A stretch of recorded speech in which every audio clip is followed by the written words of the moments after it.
I would agree. Lost several friends when I divorced my ex because we shared a friend group. Exactly. Need some sort of independence in a relationship. Yeah, and you can't be a happy relationship if you don't have that independence.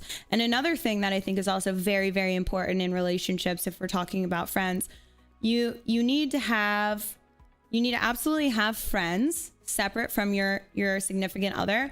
But more importantly, you need to understand what you say to your friends on how you're viewing situations can influence the way they can influence you on your relationship. So it's a little bit of a tongue twister, but I'll say it again.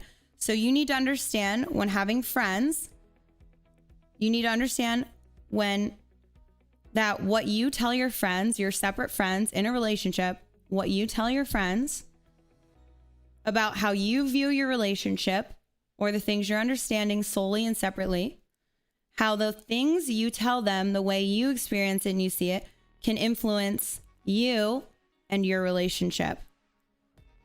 So like, for instance, if you're somebody that's suffering abuse and stuff like that, and you need to talk to people and your friends, I'm not saying this for you because you need to seek help and outside help, but I'm just saying, like, be careful when you're mad at your boyfriend or you're mad at your girlfriend and you randomly tell your friend, like, oh, fuck, this fucking bitch is being like this today. Right? And then you tell them, oh, wait,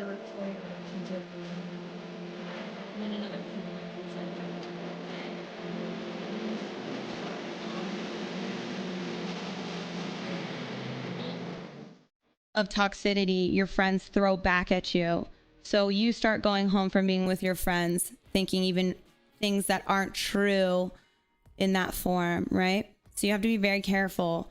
You know, I think a lot of the times if you have relationships, you should kind of keep your relationships a little more private. It's okay to say like what you're doing, blah, blah, blah. But if you have true issues in your relationship, unless it's physical or something that's putting your body or your mental at harm, then you should kind of seek people who aren't in your close circle, you know, as a conversation tool or a therapist or something else, you know. I feel like Adriana could solve anyone's worldly issues with a belly rub and some words of advice. Thank you. What made me think that way? I notice things. I've always been able to put things into perspective. I've always been able to look at situations with a different perspective.